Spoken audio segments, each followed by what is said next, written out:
ஏன்னா பதிப்பகம் நடத்துவது என்பது ஏதோ ஒரு அதுலயும் ஒரு வணிக நோக்கம் இருக்கும். இன்னொரு பக்கம் முந்தி காலத்துல எல்லாம் பதிப்பகம் தொடங்கியது ஒரு இலக்கியத்தின் மீது உள்ள ஈடுபாட்டின் காரணமாக எல்லாம் பதிப்பகம் தொடங்கினாங்க. தமிழுக்கு எதாவது செய்ய வேண்டும், நல்ல நூல்களை வெளிக்கொணர வேண்டும் என்ற ஒரு ஈடுபாடு இருந்தது. அந்த வகையில் நிறைய பதிப்பகங்கள் நிறைய வந்தது. அந்த பதிப்பகங்களோடு இன்னைக்கு ஒரு பெண் ஒரு பதிப்பகம் தொடங்கி அதன் வழியாக நூல் வெளியிடுவது என்பது ஒரு எத்தகைய சிரமம் என்பது புரிந்து கொள்ள முடிகிறது. ஏன்னா நிறைய பேரு பதிப்பகம் வைத்திருக்கிறார்கள். ஆண்கள் தான் நிறைய பதிப்பகத்துல புத்தகங்களை வெளிக்கொணர்வதில் முயற்சி எடுப்பார்கள், எல்லாம் செய்வாங்க. ஆனா இவங்கள் ஒரு தனி ஆளாக இருந்து இந்த புத்தகங்களை கொண்டு வர வேண்டும் என்று ஒரு பதிப்பகத்தை தொடங்கி அதன் வழியாக இந்த தமிழ் சமூகத்திற்கு பானுரேகா யாரு என்று தெரியப்படுத்துவதற்காக எவ்வளவு மெனக்கெட வேண்டியது இருக்கிறது என்பது அவர்களுக்கு தான் தெரியும். அந்த சிரமம், அந்த சிரமத்திற்கு நம் தோளோடு நின்று கை தூக்குவதற்கு தான் இந்த நிகழ்வு. அப்படிப்பட்ட ஒரு வெளியீட்டு நிகழ்வுல 2 புத்தகங்களை கொண்டு வந்திருக்கிறாங்க தமிழ் மகள் பதிப்பகத்தின் வழியாக. அவர்கள் எங்க நிறுவனத்தில் வரும் பொழுது ஒரு 10 ஆண்டுகள் இருக்கும் என்று நினைக்கிறேன். 10 ஆண்டுகளாக எனக்கு பானுரேகாவை நன்கு தெரியும். வருவார்கள், போவார்கள். அதற்கு பிறகான காலகட்டத்தில் இந்த தீவிர காலகட்டங்கள்லாம் நிறைய அந்த இணையத்தின் வழியாக கவிதைகள், சிறுகதைகள், அவரவர் படைப்புகள் வெளிக்கொணர்வதற்கு ஒரு வாய்ப்பாக அமைந்தது. அந்த வகையில் நிறைய கவிதை எழுதுவது, அதை இசையுடன் பாடி வெளியிடுவது, இப்படியான ஒரு கடத்தல் நிகழ்வு எல்லாம் நடந்தது. அதனுடைய வெளிப்பாடாக இன்னைக்கு அவங்க ஒரு கவிதை மூளை அப்படின்னு சொல்வதை விட, கவிதைன்னா புது கவிதை இருக்கு, மரபு கவிதை, அதுக்கடுத்து இப்ப புது கவிதை, ஹைக்கூன்னு நிறைய வடிவங்கள் எல்லாம் வந்துருச்சு. ஆனால் அவங்க மரபு கவிதையில இலக்கணம் கட்டுறது போல நிறைய திருப்பாவையை முன்னிட்டு எழுதியிருக்காங்க. திருப்பாவை என்று பேசுறப்பயே எனக்கு ரொம்ப மகிழ்ச்சி. என்னது கரிசல் காட்டினுடைய பெண் ஆளுமை ஆண்டாள் பாடிய திருப்பாவை மார்கழி 30 பாடுவார்கள். அதுல எல்லாம் கரிசல் வழக்கு நிறைய நிறைந்திருக்கும். ஏலே இளங்கிலேயே இன்னும் உறங்குதியோ அப்படின்னா, நெல்லை வழக்குல இன்னுமா நீ உறங்குத அப்படின்னா சொல்லுவோம். இன்னுமா தூங்குற அப்படின்னு சொல்லுவோம். உசிப்பி விடுன்னு சொல்லுவாங்க, எழுப்பி விடு அப்படின்னு சொல்லுவோம். அது மாதிரி நிறைய கரிசல் இலக்கிய வழக்குகளை பதிவு செய்த பெண் ஆளுமையாக இருந்த ஆண்டாள். அது மாதிரிதான் நிறைய கீழ்வானம் வெள்ளென்று எருமை சிறுவீடு அப்படின்னு இருக்கும். இப்ப வெள்ளென்று ஊர்ல எல்லாம் கிராமங்கள்ல சொல்லுவாங்க, காலையில வெயில் அடிக்கிறவரை தூங்கிட்டு இருந்தனா சின்ன வெயில் அடிச்சிருச்சு, பளபளன்னு விடிஞ்சிருச்சு, இன்னுமா நீ தூங்குற, எதிரிக்க வேண்டாம், கொஞ்சம் கூட வேலை வெட்டிக்கு போகணும்னு உனக்கு உணர்வே இல்லையா, அப்படி எல்லாம் வசைப்பாடுவாங்க. அப்ப இப்படி கரிசல் வழக்குகளை பதிவு செய்த ஒரு பெண் ஆளுமையான ஆண்டாளை அடிவொற்றி இவங்க கொச்சகர கரிபால கவிதை நூலை எழுதியிருக்காங்க. திருப்பாவையை ராதை கண்ணன், ராதை கிருஷ்ணன், ராகிருஷ் அப்படின்னு 30 பாடல்களாக, எப்படி பதிகம் 10 பாடல்களாக எழுதினாங்களோ அது மாதிரி இவங்க 30 பாடல்களாக, கடைசியில ஒரு 10 பாடல்களாக 100 பாடல்களினுடைய தொகுப்பாக ராதை கண்ணன் திருப்பாவை அப்படின்னு கொண்டு வந்திருக்காங்க. அப்ப இதனால என்ன தமிழுக்கு பயன்? ஒரு புத்தகம் என்பது ஒரு சமூகத்திற்கு என்ன விளைவை தரக்கூடியது என்பதுதான் எல்லாரும் எதிர்நோக்கக்கூடியது. அப்ப நாம் ஆண்டாளனுடைய திருப்பாவை எல்லாம் படிச்சிருக்கிறப்போ, அன்னைக்கு இருந்த திருப்பாவை மட்டும்தான் இருக்கு, அதை விட்டு யார் எழுதலையா அப்படின்றப்ப பானுரேகா ராதைக்கண்ணின் திருப்பாவையை எழுதியிருக்கிறாங்க. பல ஆண்டுகள் இடைவெளியில் கொண்டு வந்திருக்கிறாங்க. அப்ப இந்த ஒரு நூலை நாம சிற்றிலக்கியங்கள்ல தான் சொல்லுவோம். பிள்ளை தமிழாக இருக்கட்டும், ஆற்றுப்படை நூல்களாக இருக்கட்டும், இதெல்லாம் இன்னைக்கு எல்லாம் ஒரு ஆசிரியருக்கு மாணவர் எழுதும் ஆற்றுப்படை எல்லாம் நிறைய வந்துச்சு. பிள்ளை தமிழ் எல்லாம் நிறைய, யாரெல்லாம் நம்மளுக்கு பிடிச்சிருக்கோ, யாரெல்லாம் இந்த சமூகத்தில் ஈடுபாட்டோடு இந்த சமூகத்துடைய முன்னேற்றத்திற்காக உழைத்தவர்களோ அவர்களை எல்லாம் போற்றி பாட வேண்டும் என்று அவருடைய பிறப்பு முதல் அவர்கள் சமூகத்திற்கு என்ன செய்தார்கள் என்பதை பட்டியலிட்டு காட்டுவதுதான் பிள்ளைத்தமிழ் பாடல்களாக நாம் பார்க்கிறோம். அப்படி பிள்ளைத்தமிழ் பாடல்லையும் நிறைய இன்னைக்கு வரை இருக்கு ஆற்றுப்படைகள். அது மாதிரி திருப்பாவையை இன்னைக்கு 21ஆம் நூற்றாண்டுல பானுரேகா ராதைக்கண்ணன் திருப்பாவையை கொண்டு வந்திருக்கிறார்கள். அவர்களுடைய இலக்கண ஆளுமை, சொல் ஆளுமை என்பது இந்த நூலை படித்து உணர்ந்து உணர்ந்தால்தான் அதை புரிந்து கொள்ள முடியும். அப்படிதான் அவங்க எளிய சொல்லாட்சியில் இந்த நூலை தந்திருக்கிறார்கள் சமூகத்திற்கு. அதே போல நலனோடு தமயந்தி அப்படின்னு ஒரு நூல் கனடாவில் இருந்து அகனி சுரேஷ் என்பவர் எழுதியிருக்கிறாங்க. அவங்களும் நாம் நலன் தமயந்தி அப்படின்னா சமையல்ல தான் நலபாகம் பீமபாகம் அப்படி எல்லாம் பார்ப்போம். அதே போல நலன் தமயந்தி பிரிவுக்கெல்லாம் மூல் வினைதான் காரணம் அப்படின்னு படிச்சிருக்கோம். அதே போல புகழேந்தி புலவருடைய ஊமை நியத்தை நிறைய பள்ளிக்கழக கல்லூரி காலங்கள்ல படிச்சிருக்கோம். ஒரு புலவர் எப்படி ஒரு இலக்கியத்தை சமூகத்திற்கு கொண்டு போய் சேர்ப்பதற்கு ஒரு நயத்தோடு பயன்படுத்தி இருக்கிறார் என்பதற்கு ஒரு சான்றாக நிறைய அதுல ஊமை சான்றுகள் எல்லாம் உயர்வு நிகழ்ச்சிக்காக பயன்படுத்தியிருப்பார்.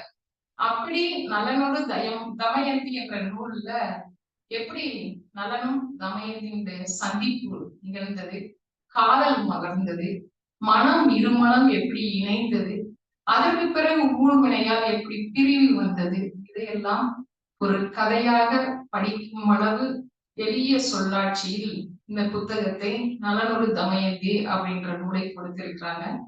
இந்த 2 நூலும் தமிழ் மகள் பதிப்பகத்தின் வழியாக வெளியிட்டது என்பது சிறப்பு. இந்த நூலை பற்றி பேசுவதற்காக இல்ல, பானுரேகா அவர்களை வாழ்த்துவதற்காக வருகை புரிந்திருக்கிறார்கள். தமிழ்நாடு அரசுடைய உயர்நீதிமன்றத்தினுடைய வழக்கறிஞர் தமிழ்வேந்தன் அவர்களும் வந்திருக்கிறார்கள். அதே போல சிங்கப்பூரில் இருந்து நம்ம அப்படிதான் சொல்லுவோம், சிங்கப்பூரில் இருந்து பாண்டிச்சேரி பேராசிரியர் வந்திருக்கிறார்கள். அப்ப இந்த ஒரு நிகழ்வு என்பது நாம் யாரை வைத்து நடத்துகிறோம் என்பதில்தான் நாங்க அதான் பேசிட்டு இருந்தோம். ஒரு கூட்டம் சேர்ப்பது என்பது எதை வைத்து அப்படின்றப்ப யார் எழுதியிருக்கிற படைப்பாளர் யாரு, பதிப்பகம் யாரு, தலைமை யாரு, இதையெல்லாம் பார்க்கிற காலமாக மாறிவிட்டது என்று பார்க்க.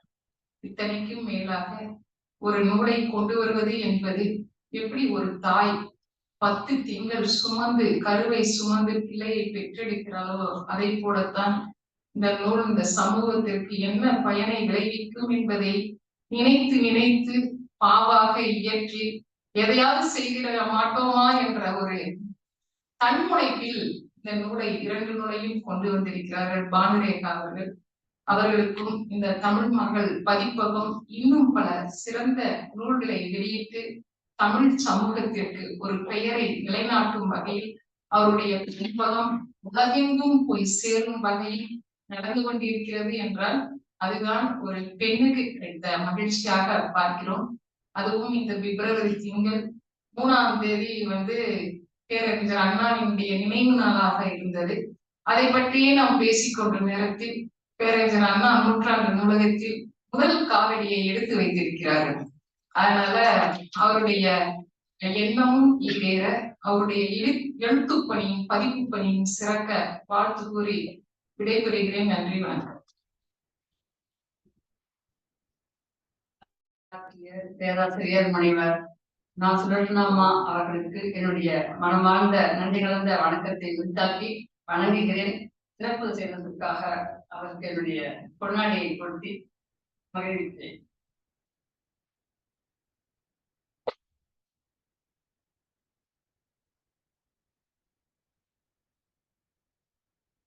அடுத்ததாக சிறப்புரையாற்ற நலனோடு தமயந்தி என்னும் நூலிற்காக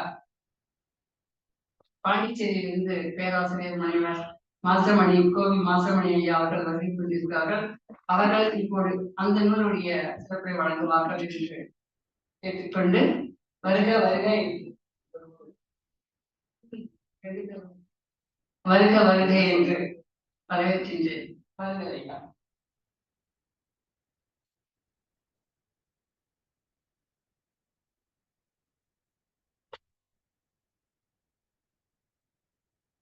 அனைவருக்கும் இணைய காலை வணக்கம். மதியான வணக்கம்லாம் கிடையாது.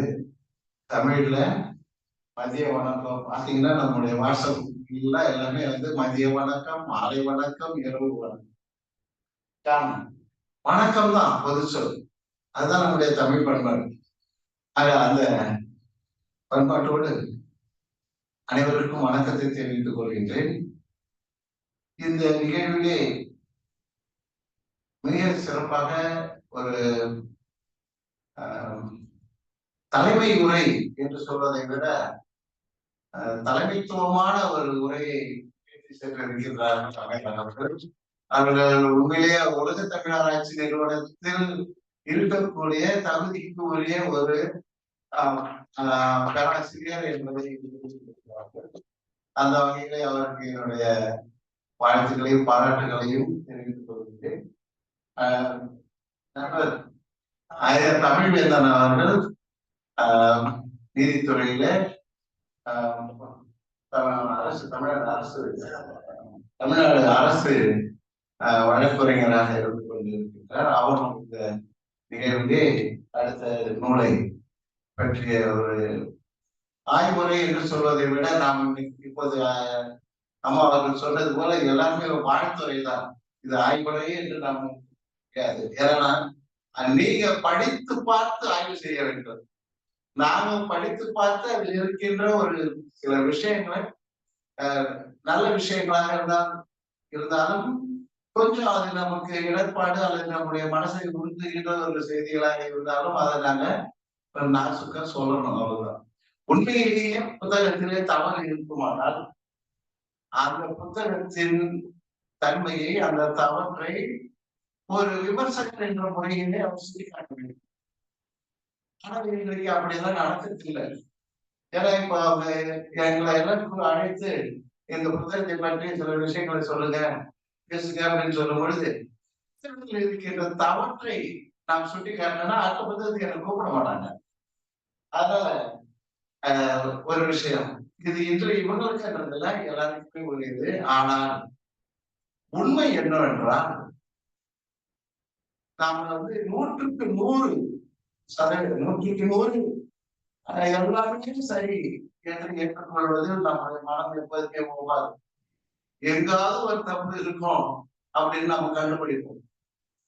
அப்படி நான் கண்டுபிடித்த போது எனக்கு இந்த புத்தகம் வெளியாவதற்கு முன்பு, அதாவது இந்த புத்தகமாக வடிவம் பெறுவதற்கு முன்பு என்னுடைய கைக்கு இது வந்தது.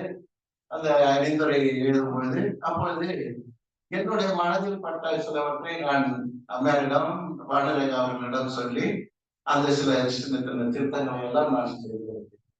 சின்ன சின்ன திருத்தம்.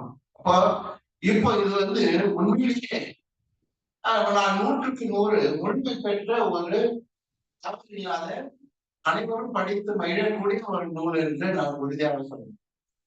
ஏனென்றால் அந்த நூல் வருவதற்கு முன்பு எவ்வளவு சிரமங்கள், எவ்வளவு இருக்கு. நான் 5 புத்தகங்கள் எழுதினேன். ஆனா எல்லாரும் இப்ப நான் புத்தகம் வெளியிட்ட பிறகு மீட்பு வருமானம் அதுல 2 தப்பு இருக்கு. ஆனா நாம் என்னதான் உழவு சிறப்பாக செய்தாலும் அதில் நாம் குறை காண முடியும். அந்த வகையிலே இந்த நூலுக்கு நான் அறிந்துரை எழுதியிருக்கின்றேன். அறிந்துரை எழுதியவர்களை நாம் பெரும்பாலும் கூப்பிட மாட்டாங்க. அறிந்துரையோட முடிந்துள்ளணும். ஏன்னா அறிந்துரை எழுதிட்ட பிறகு அதற்கு நான் எழுதின அறிந்துரைகளை ஒரு தப்பு பார்த்துட்டு என்ன என்கிட்ட யாராவது நடக்க ஆக அறிந்துரை எழுதுவது என்பது, அறிந்துரை எழுதுவது என்பது வேறு, திறனாய்வு செய்வது என்பது தெரிந்து என்ற நிலையில சொல்லி நான் இந்த ஐயா முதல்ல இவர்களுடைய நான் அவர்களை பற்றி ஒரு சிறிய விஷயத்தை என்னோட நான் எப்படி எங்களுக்கு பழக்கம் ஏற்பட்டது என்கின்ற நிலையத்தை நான் சொல்ல வேண்டும். அம்மையார் என்னை பற்றி எப்படி கேள்விப்பட்டார்கள் என்று தெரியாது. ஆனால் ஒரு குழுமத்திலே, ஒரு இளைய குழுவிலே என்னை அழைத்து எனக்கு திருக்குறள் சாதனை செய்ய முடியும்.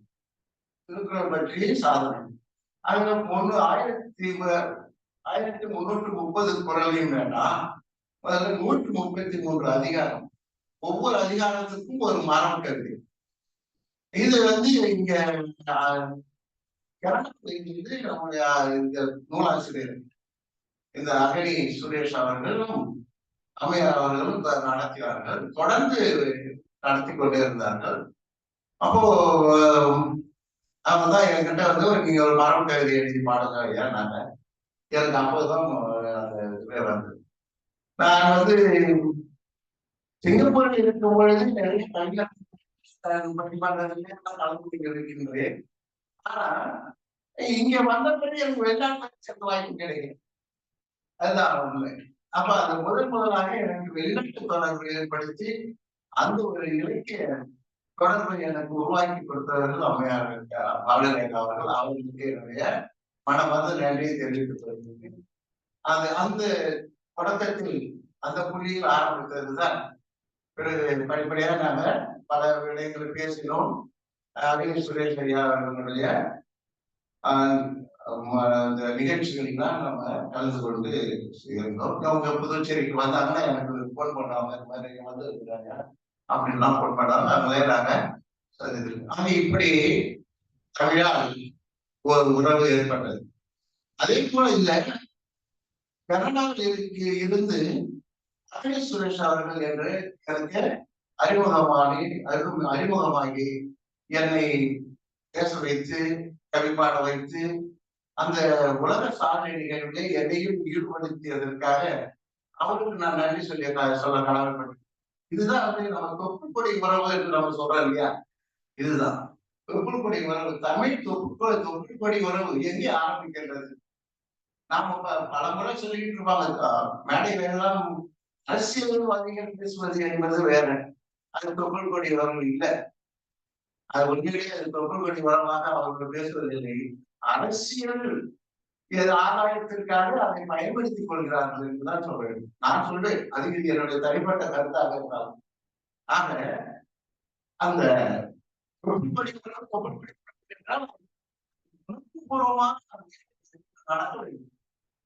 அந்த மக்களுக்கு எதையும் செய்ய வேண்டும். அப்படித்தான் அது மாதிரி அந்த உறவுகளை வளர்க்கும் பொழுதுதான் அது தொற்றுப்படுகிறது. ஆக அதனை ஐயா அவர்களோடு கொண்டு நான் பழகியது அது தொப்புள்குடி உறவாக நான் கருதுகிறேன். அதை உணர்வு இன்னொரு அடுத்ததாக நான் வந்து இந்த என்னன்னா அவங்க பல சாதனைகளுக்கு சொல்ல காரணம் இவங்க பத்தி அவங்க பேசுறாங்க. உலக சாதனை பலர் இருக்காங்க. செப்பு தாக்கங்களை 1330 குரலையும் எழுதி அதை வந்து ஒரு சாதனை நிகழ்வாக நடத்தினார்கள். அது போல ஒவ்வொரு முறையும் உலக சாதனை அதே போல வந்து நடைபெற்ற உலக சாதனை நிகழ்வு அப்படின்னா நிறைய நடந்துட்டே இருக்காங்க. ஒருத்தர் வந்து நிறைய செய்திட்டு இருப்பாரு. நான் அதிகமா கலந்து, ஏன்னா நம்ம வந்து அவங்க கலந்து கொள்வார்கள். அப்ப அதுல வந்து ஒவ்வொரு முறையும் அது பார்த்தீங்கன்னாக்க உங்களோட பெரிய சான்றிதழ் இருப்பாங்க. அது எல்லாத்தையும் அவங்க பெரிய பையில கொண்டு எடுத்துட்டு போவாங்க. இப்படி அவங்க சாதனை நிகழ்வுல பண்ணியிருக்காங்க. இந்த புத்தகங்கள் ஏற்கனவே வெளியிட்டிருக்காங்க. இப்ப இந்த புத்தகம் அவர்களுடைய அருமையான ஒரு மரபு கவிதை நூல். இந்த கவிதை நூலை நான் இன்னும் வாசிக்கவில்லை. இப்ப நேற்று ராத்திரி தான் அனுப்பி வச்சிருந்தாங்க என்னுடைய வாட்ஸ்அப்ல. ஆனா அதனுடைய மேலோட்டமான செய்திகளை மட்டும்தான் நான் பார்த்தேன். அதனால் அதுக்கு ஆழமாக நான் உள்ளே சொல்ல விரும்பவில்லை. அடுத்ததாக அகிலேஷ் சுரேஷ் அவர் வந்து இதுவரைக்கும் 13 புத்தகங்கள் வெளியிட்டிருக்காரு. இப்ப இது 14வது புத்தகம். அவர் வந்து ஒரு உண்மையிலேயே நாம் ஒப்புக்கொள்ள வேண்டிய ஒரு விஷயம், நாம இங்கே தமிழ்நாட்டில் இருக்கின்றவர்கள் தமிழிலே அதிகமாக ஈடுபாடு கொண்டிருக்கிறோமா, அல்லது இலங்கை தமிழர்கள் தமிழை அதிகமாக ஈடுபாடு கொண்டிருக்கிறார்கள்? இந்த தமிழை எப்போதும் கையை பிடித்துக் கொண்டிருப்பதற்கு தாங்கி பிடிப்பதற்கு அவங்க தான் வந்து நிறைய வழிகளை செய்து கொண்டிருக்கிறார்கள். இங்க அரசாங்கம் செய்வது வேறு, நான் சொல்வது தனி மனிதர்கள், தனித்தனியான மனிதர்கள். தமிழர்கள் ஒவ்வொருவரும் இந்த தமிழ் ஆர்வத்தோடு இருக்கின்றார்களா, தமிழ் மக்களோடு இருக்கின்றார்களா, அல்லது தமிழ் பேசுகின்றார்களா, தமிழை முழுவதும் அவர்கள் உரையாடுகின்றார்களா என்றால் ரொம்ப நம்ம கொஞ்சம் வருத்தப்பட வேண்டிய விஷயம்தான். ஆனால் இலங்கையிலே பிறந்து அங்கே நடந்த சூழ்நிலைகள் எல்லாம் நமக்கு தெரியும். அங்கிருந்து புலம்பெயர்ந்த தமிழர்கள் அவருக்கு வந்து நாம் உண்மையிலே ரொம்ப சிங்கப்பூர்ல நான் 20 ஆண்டுகள் தமிழ் ஆசிரியராகவும் பல்கலைக்கழக ஆசிரியராகவும் பாட நூல் தயாரிப்பு அப்படின்னு அங்க இருக்கின்ற உயர்நிலை பள்ளிகளுக்கு பாடநூல் தயாரிக்கின்ற பணியிலே நான் ஈடுபட்டிருந்தேன். பாடத்திட்டம் தயாரிக்கின்ற பணியிலே ஈடுபட்டிருந்தேன் அரசாங்கம் கல்வி அமைச்சிலேயே. அப்பதான் எனக்கு தெரிந்தது, நான் அப்ப அது ஒரு புத்தகம் ஒரு கதை ஒண்ணு அல்லது ஒரு செய்தி ஒரு எழுதணும்னா ஒரு கட்டுரை எழுதணும்னா அந்த கட்டுரையில் இருக்கின்ற ஒவ்வொரு செய்தியும் உண்மையானதாகவும் ஏற்றுக்கொள்ளக்கூடியதாகவும் யாருக்கும் அந்த கூர் உணர்வு சென்சிட்டிவிட்டி என்று சொல்வார்கள் இல்லையா, அந்த கூர் உணர்வு ஏற்படாத வகையிலும் நாம் அதை எழுதணும். இப்படி எழுதலைனாக்கா அவங்களை பற்றிய முழு விவரமும் நமக்கு தெரியும். அப்ப அந்த தமிழர்கள் அதற்கு புலம்பெயர்ந்தவர். சிங்கப்பூரில் இருக்கின்ற தமிழர்கள் இந்தியாவில் தமிழ்நாட்டில் இருந்து புலம்பெயர்ந்தவர்கள். ஆனால் அப்ப இலங்கையிலிருந்து புலம்பெயர்ந்தவர்கள் இருக்கிறார்கள். ஆனால் கனடாவில் இருந்து இருக்கின்றவர்கள் முழுக்க முழுக்க இலங்கையிலிருந்து புலம்பெயர்ந்தவர்கள். தமிழ்நாட்டிலிருந்து தொழில் ரீதியாக வேலை சம்பந்தமாக தான் போயிருப்பாங்க. ஆக அந்த அந்த விஷயத்துல பாத்தீங்கன்னா இந்த அடிப்பட்டு மிதிப்பட்டு வரி தாங்க முடியாமல் வாழ்ந்தவர்கள் அவர்கள்.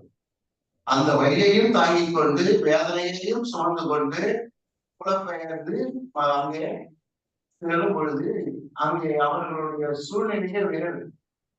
வாழ்ந்தால் போதும், கிடைத்தால் போதும் என்கின்ற சூழ்நிலை தான் நமக்கு இருக்கும். ஆனால் அகனிஷ் சுரேஷ் போன்றவர்கள், அகனிஷ் சுரேஷ் அவர்களும் குறிப்பாக அகனிஷ் சுரேஷ் அவர்களும் இப்போது கூட ஒரு 2 வாரத்துக்கு முன்பு எனக்கு ஒரு அழைப்பு வந்தது. கனடா தொலைக்காட்சியிலிருந்து வானொலியிலிருந்து கல்வி முத்து என்கின்ற ஒரு நிகழ்வை நடத்தி கொண்டிருக்கிறோம், நீங்கள் அதில் பேச வேண்டும், கவிப்பாளர் அது வந்தது. இது எப்படி வந்தது அப்படின்றது ஏன்னா இங்க இருந்து போனவங்க இலங்கையிலிருந்து புலம்பெயர்ந்தவர்கள் செய்கின்ற தமிழ் தொண்டுக்கு இங்க இருக்கின்றவர்கள் செய்கின்ற தமிழ் தொண்டு ஒரு 10% கூட இருக்காது என்பது என்னுடைய அழுத்தமான ஒரு கருத்து. ஏனென்றால் இங்கிருந்து நம்ம போனவங்க அத்தனை பேரும் வேலை செய்து பழைச்சா போதும் இருந்தாலும் அவங்களுக்கு கிடைத்த அந்த குறுகிய நேரத்துல கடினமான வேலை, சிங்கப்பூர்ல இருந்து வேலை விட்டு வந்ததுக்கு முக்கிய காரணம் கடினம், வேலை கடினம், வேலை பதில் அது தாங்க முடியாத 24 மணி நேரமும் அதே தான் சொல்லணும். அங்க சிங்கப்பூர் அந்த ஒரு பாலிசி, அவங்க எஜுகேஷன் பாலிசி ஒரு மோட்டல் போடுறாங்க இல்லைங்களா, அப்ப சொல்லணும். ஒவ்வொரு வார்டுக்கும் ஒவ்வொரு இது சொல்லுவாங்க, வருஷத்துக்கு ஒரு தடவை சொல்லுவாங்க. Thinking school learning nation. அப்போ திங்கிங் ஸ்கூல் லேர்னிங் நேஷன் தான் அந்த பள்ளியினுடைய செயல்பாடு. பள்ளி மாணவர்களை பற்றியே நீங்கள் சிந்தித்துக் கொண்டு இருக்க வேண்டும் ஆசிரியராக இருக்கின்றோம். அது அவங்களுடைய பணி கட்டாயம். அதே போல லேர்னிங் நேஷன், மாணவர்களுக்கு ஒவ்வொருத்தருக்கும் நாட்டுப்பற்றை ஊட்டும் வண்ணம் அந்த பாடத்திட்டங்களை அமைத்து பாடங்களை கொடுக்க வேண்டும், பாடத்தை நடத்த வேண்டும். இப்படிதான் அந்த மாதிரியான வேலைகளை செய்வாங்க. என்னன்னா அவங்க இங்க இருந்து புலம்பெயர்ந்து சென்றவர்கள் தமிழையும் கலையையும் பண்பாட்டையும் அங்கே கொண்டு சென்றார்கள். நாம இங்க சண்டை போட்டுட்டு இருந்தோம். ஒரு செய்தி நான் சொல்றேன், அது கூட மிக வருத்தப்பட்டு ஒரு செய்தி. நாம இங்க சண்டை போட்டுட்டு இருக்கோம். தமிழ் புத்தாண்டு காலகாலமா தமிழ் புத்தாண்டு சித்திரை 1 அப்படின்னு சொல்லிட்டு இருக்கோம். தை மாதம் தை அறுவடை நாள், நம்ம கொண்டாடிட்டு இருக்கோம். இப்ப இடையில சில இது இடைக்காலத்துல வந்த பிரச்சனை தான் தமிழர் திருநாள் அப்படின்னு. அப்போ தமிழனுடைய தைத்தீங்களா, தமிழர்களுடைய சித்திரை தீங்களா, இந்த பிரச்சனை வந்தது இல்லைங்களா. அப்ப இங்க ஒரு அறிவிப்பு வெளியிட்டாங்க. நம்ம தமிழ்நாட்டு அரசு ஒரு அறிவிப்பு வெளியிடுது, இனிமேல் தை 1 தான் அதே நம்முடைய தமிழ் புத்தாண்டு அப்படின்னு. ஆனா உடனே அந்த சிங்கப்பூர் அரசாங்கத்துக்கு அந்த செய்தி வருது. சிங்கப்பூர் தமிழ் அமைப்பு தமிழ் அறிஞர்கள் எல்லாம் ஒன்று சேர்த்து ஒரு திட்டமிடுகின்றார்கள்.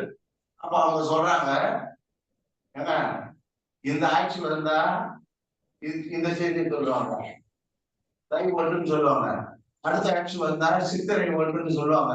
நமக்கு இந்த பிரச்சனைக்கே போக வேண்டாம், நாம் பாரம்பரியமாக எதை நம்ம செய்து கொண்டு இருக்கிறோமோ அதை நம்ம தொடருவோம் அப்படின்னு. அப்ப இங்க என்னென்ன சிக்கல், நாம இங்க இருந்துட்டு குழப்பிட்டு இருக்கிறோம். அதுதான் விஷயம். நம்முடைய இதை நம்ம மறந்துட்டோம். நீங்க ஏதாவது குழப்பத்தை உண்டாக்கிட்டு எல்லாத்தையும் நம்ம மறதி சொல்லுவாங்க, நம்ம எல்லாத்தையும் மறதி ரொம்ப அதிகமா இருக்குது அப்படின்னு. ஒரு செய்தி வருதுன்னா அடுத்த செய்தி உடனே வேற செய்தியை பெருசாக்கிடுவாங்க இல்லைங்களா? நிகழ்ச்சி நடக்குது, அது அப்படியே பத்தி மாதிரி பரவிட்டு இருக்குன்னா உடனே அதை மக்களின் மனதில் இருந்து மறைக்கிறதுக்கு உடனே வேற ஒரு நிகழ்ச்சி கொண்டு வந்துடும். இப்படி நம்மளுடைய அரசியல்ல, அரசாங்கத்துல அல்லது நம்முடைய சமுதாயத்துல பல விடயங்கள் நம்ம மயக்க நிலையிலேயே கொண்டு போய் வச்சுட்டு இருக்கு. இதுதான் உண்மை. ஆனால் அங்கே இருக்கின்றவர்கள் தெளிவாக இருக்கிறார்.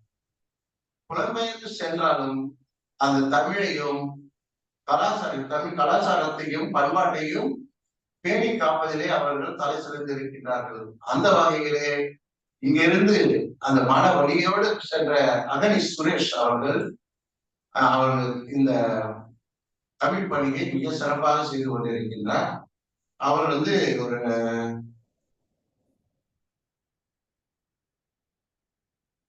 ஒரு எழுத்தாளர் மட்டுமல்ல, ஒரு கவிஞர் மட்டுமல்ல, பாடலாசிரியர், பேச்சாளர், கவியரங்க தலைமை ஆற்றுபவர்கள், தலைமை ஏற்பவர், பட்டிமன்ற தலைவராக இருப்பவர், அப்புறம் நூலாசிரியர், பல துறை வித்தகர் என்று பல பரிமாணங்களில் அவர் இருந்தாலும் ஒரு சிறந்த மனிதர் என்பதிலே நான் அவருக்கு மிகுந்த நன்றியையும் வாழ்த்துக்களையும் பாராட்டுகளையும் தெரிவித்துக் கொள்கிறேன். அடுத்ததாக நம்முடைய அந்த புத்தகத்துக்கு போலாம். இந்த நலனோடு தமையந்தி தலைப்பு கொஞ்சம் நல்லா இருக்கும். ஏன்னா இந்த கதை நமக்கு கொஞ்சம் சுருக்கமா தெரிந்து கொள்ள வேண்டும். மகாபாரத கதையிலே வருகின்ற ஒரு கிளைக்கதை. அது என்னன்னா, தர்மர் எல்லாத்தையும் இழந்துட்டு ரொம்ப வருத்தத்துல இருக்காங்க. அப்புறம் வேதவியாசர் முனிவர் வருகிறார். அவர் கேட்கிறாரு, ஏன் நான் வருத்தமா இருக்கிறேன் அப்படின்னா, சொல்றாரு, நான் எல்லாத்தையும் இழந்துட்டு இருக்கிறோம், இப்படி எல்லாம் இருக்கிறோம், அர்ஜுனனை நான் அந்த பக்கம் அனுப்பி வச்சிருந்தேன், அவனும் சேரல, இப்படி எல்லாம் சொல்லிட்டு இருக்கும்போது சொல்லிட்டார், அப்போ என்னுடைய வேதனை ரொம்ப இதாக இருக்கிறது அப்படின்னு.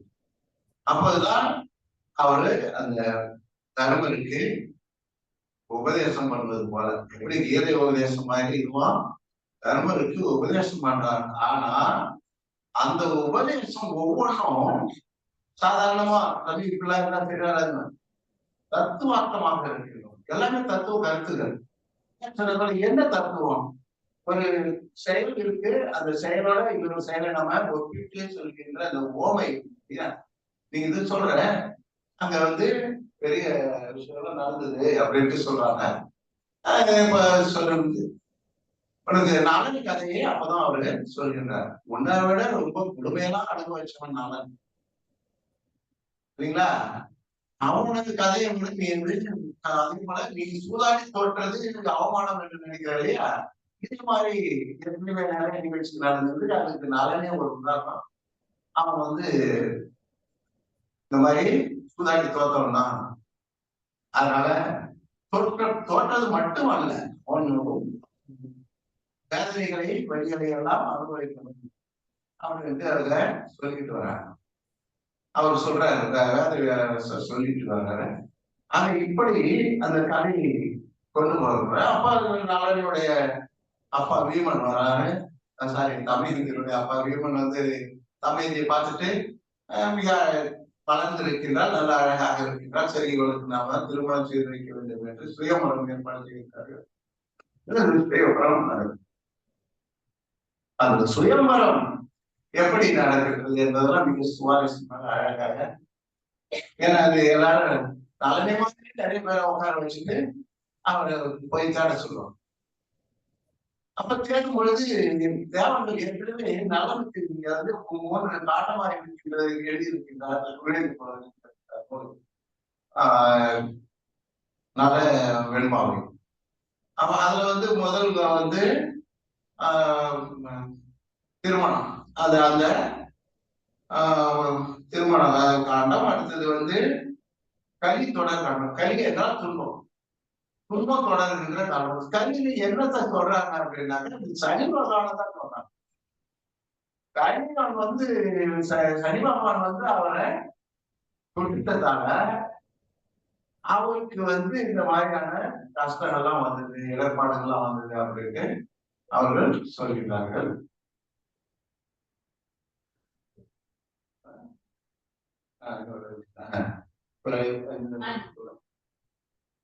ஆக அவர் என்ன செய்கிறார்கள், திருமணம் முடிந்த பிறகு கலிதான் துன்பம் சொன்னாங்க. அந்த சனி வந்து தொடர்கிறார். எப்படி அப்படின்னா, நம்ம வீட்டுல நம்ம நிறைய பேருக்கு சொல்லுவாங்க, நம்ம வீட்டுக்குள்ள வெளியே வரும்போது வீட்டு உள்ள வரும் பொழுது நம்மள தண்ணி குடிச்சுக்கிட்டு வரணும். இது வந்து மூட நம்பிக்கையாக நமக்கு வந்ததா, அல்லது அது வேற சாமி இருக்குது இல்லைன்றதுல அந்த பக்கம் போயிடுவோம். மூட நம்பிக்கையா என்பதையெல்லாம் நம்ம ஆராயாமல் ஒரு விஷயம் என்னன்னா, சனி பகவான் நம்ம காலை வீட்டு வரும் பொழுது 4 பக்கமும் முழுவதும் நனைந்து இருக்கிறார் போல தண்ணீரை ஊற்றிவிட்டு வர வேண்டும். அது அவர் வந்து அந்த காலை அழும் பொழுது ஒரு இடத்துல எப்பவுமே அந்த முட்டி மேலா இருக்கிற பகுதிக்கு கீழே வந்து தண்ணி படாது, அதை நம்ம பார்த்து கழுவணும். அப்ப அந்த பகுதியில தண்ணி படலை, தண்ணி இல்லாததால அந்த இடம் கழுவப்படாததால் அந்த இடத்துல போய் சனி உட்கார்ந்தார். அங்கதான் அவரை சனி பகவான் பிடித்து அவரை ஒரு ஆட்டி வைக்கிறாரு அப்படின்றது இந்த கதை. ஆனா இந்த அதைத்தான் சொல்லும்போது அது ரொம்ப அழகாக சொல்லுவாங்க. ஒவ்வொன்றையும் நம்ம பாடத்துல நலன் தமயந்திக்கு தூது போற கதை, தூது போகுது, அவங்க அழகை பற்றிலாம் வர்ணிக்குது அப்படின்னு நம்ம படிச்சிருப்போம். அதுதான் அந்த கதையில வருகிறது. இன்னொன்று சொல்ல போனா, நலனை பற்றி நம்முடைய இளைஞர்கள் எத்தனை பேருக்கு அப்படின்னு ஒரு கேள்வி இருக்கு. நம்ம இது வந்துருவோம். அந்த ஊழ்வினை பொறுத்துவது ஊட்டும் சொல்றது ஏற்கல சொல்றாங்க இல்லைங்களா, ஊழ்வினை தான் அவனுக்கு வந்து இந்த சனி பகவான் பிடித்து இந்த ஊழ்வினை தான் வந்தது அப்படின்ட்டு சொல்லிட்டு பிறகு அந்த செய்தியில அப்படியே கதை போயிட்டே இருக்குது. இறுதியாக அது அப்புறம் வந்து அவரு உண்மை தெளிந்து அப்புறம் வந்து சனி பகவான் அவர்கிட்ட விலகி அவரு வராருன்றத நம்ம கதையில நீங்க தான் படிக்கணும். அந்த புத்தகத்தை வாங்கி படித்து அது எவ்வளவு அழகான கதை, அதை அகலை சுரேஷ் அவர்கள் எவ்வளவு சிறப்பா எவ்வளவு எளிமையா எழுதியிருக்காருன்னு பார்க்கணும். இப்ப நமக்கு நிறைய இப்ப நலவென்பா பற்றி நமக்கு தெரியுங்கன்னா நம்ம இளைஞர்களை கேட்டோம்னா நலனை பத்தி தெரியுமா, நமக்கு தெரியுமா என்ன, அதான் ஒரு நலன் ஹோட்டல்ல நலன் உணவகம் இருக்குது, நலா உணவகம் இருக்குது, நல பாகம்னு உணவகம் இருக்குது, அப்புறம் நலன் வீட்டு சமையல் இருக்கு, நலன் வீட்டு சமையல். இது வந்து கலைஞர்களுடைய பேர். இதெல்லாம் இருந்ததுன்னு சொல்லுவாங்க நம்முடைய இக்காலத்துல இளைஞர்கள். ஆனால் அவர்களுக்கு அந்த நலனுடைய கதை எதுவுமே இன்னும் நன்றும் பிறர் தர வாரான்னு சொன்னாங்க இல்லையா, கனின் பொங்கல் சொன்னார் இல்லையா, யாரும் உங்களை யாவரும் கேள்வி தீதும் நன்றும் பிறர் தர வாராம். அதே நிலைதான் இந்த நூலினுடைய ஒட்டுமொத்த ஸ்தானம். தீதும் நன்றும் பிறர் தர வாராம். நீ சூதாட போய் இல்லைன்னா உனக்கு இந்த நிலை ஏற்பட்டு இருக்காது என்கின்ற ஒட்டுமொத்த சுருக்கத்தை சாணத்தை சொல்வதாக இந்த நலவென்பு அமைந்திருக்கின்றது. இதை வந்து எனக்கு ரொம்ப எளிமையா கதை போக்குல அழகா சொல்லிட்டு போயிட்டு இருக்காரு. ஏன்னா நலவென்பா செய்யுள்ல இருந்து வெண்பாவை படிக்கிறது ரொம்ப கஷ்டம், எழுதுறது ரொம்ப ரொம்ப கஷ்டம், அதை படிச்சு புரிகிறது இன்னும் கொஞ்சம் கஷ்டம். அதை விட இவரு அந்த அந்த கடினத்தன்மையெல்லாம் நமக்கு கொடுக்காம ரொம்ப எளிமையாக எழுதி இந்த நூலை அவர் நமக்கு தந்திருக்கின்றார். அதை வாங்கி பயன்பெற்று தமிழ் உலகமும் இளைஞர்கள் பொதுவாக நான் அதை குறிப்பிட்டிருப்பது அதுதான். நூலகங்கள், கல்லூரி பள்ளிகள் இவங்கெல்லாம் இந்த புத்தகத்தை மாணவர்களுக்கு வாசிப்பு பயிற்சியாக கொடுக்கலாம். அது மட்டும் இல்ல, அவர்களிடம் நான் சொல்லி இருக்கிறேன், 2ஆம் மொழியாக தமிழ் படிக்கின்ற வெளிநாடுகள்ல, அயலக தமிழர்கள் வாழ்கின்ற நாடுகள்ல 11 நாடுகளுக்கு சிங்கப்பூர்ல இருக்கின்ற பாடம் தான் 2ஆம் மொழியாக தமிழ் படிக்கிறாங்க இல்லைங்களா, புலம்பெயர்ந்த நாடுகள்ல. சிங்கப்பூர் பாடத்தினூல் தான் இங்க நம்ம நாட்டு பாடநூல் அவங்க எடுக்கிறாங்க எல்லா நாட்டிலையும். ஏன்னா சிங்கப்பூர்ல போனவங்க அவங்க புலம்பெயர்ந்தவர்கள், அவங்களுடைய சூழ்நிலைக்கு ஏற்றவாறும் அவங்களுடைய தரத்துக்கு ஏற்றவாறும் பிள்ளைங்களுடைய அவங்களுடைய பேச்சுத்தன்மை, பேச்சு நிலை, அவங்க எந்த அளவுக்கு பேசுறாங்களோ அதுக்கு அவங்க பேசுறது கொண்டதுதான் அவங்க பெரிய சவாலே என்னன்னா, மாணவர்களை இளைஞர்களை அங்கெல்லாம் பேச வைப்பதுதான். இதுதான் 2ஆம் மொழியாக தமிழ் படிக்கின்ற நாடுகளிலே இருக்கின்ற ஒரு பெரிய சவாலாக இருக்கின்றது. ஆக அந்த சவாலுக்கு ஓரளவு தீனி போடும் விதமாக சிங்கப்பூர் பாடநூல் அமைந்திருக்கின்றது. அந்த பாடநூல் தான் ஏற்கனவே 11 நாடுகளுக்கு பாடநூலாக இருக்கின்றது, பாடத்திட்டமாக இருக்கின்றது. அந்த வகையிலே இந்த நலனோடு தமிழந்தி என்ற நூலையும் அவர்கள் மற்ற நாடுகளில் இருக்கின்ற புலம்பெயர்ந்த நாடுகளில் வாசிப்பு பயிற்சிக்காகவும், இங்கே நாம் நம்முடைய இலக்கிய சுவைக்காகவும் இளைஞர்கள் வாங்கி படிக்க வேண்டும், மாணவர்கள் வாங்கி படிக்க வேண்டும். மிக அருமையான ஒரு இலக்கியத்தை நாம் முழுமையாக படித்தோம் என்கின்ற ஒரு மன நிம்மதி நமக்கு கிடைக்கும். அந்த நிம்மதியை தந்த அகனி சுரேஷ் ஐயா அவர்களை வாழ்த்தி, இதற்கான அனைத்து விதைகளையும் போட்டவங்க நம்ம பாடகர் அவர்கள். அவர்களுக்கும் வாழ்த்துக்களையும் வணக்கத்தையும் தெரிவித்து வாய்ப்புக்கு நன்றி கூறி அமைந்தேன். நன்றி, வணக்கம்.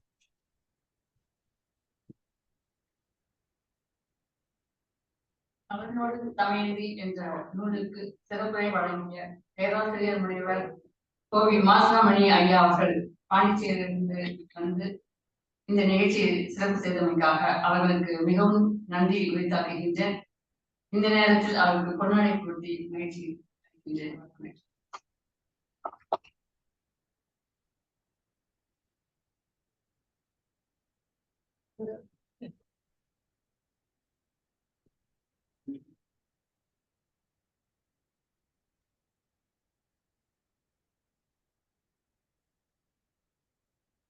அடுத்ததாக RS தமிழ்வேந்தன் ஐயா அவர்கள் உயர்நீதிமன்ற வழக்கறிஞராக இருக்கின்றார். அவர்கள் இன்று காணொலி வழியாக பல சமூக பிரச்சனைகளுக்கு குரல் கொடுத்து வருகின்றனர். அவர்களை எங்களுடைய இந்த விழாவிற்கு அன்போடு வரவேற்று பெரும் மகிழ்ச்சி அடைகின்றேன். ஐயா அவர்களை சிறப்புரையாற்ற வருக வருக என்று அழைக்கின்றேன். வணக்கம்.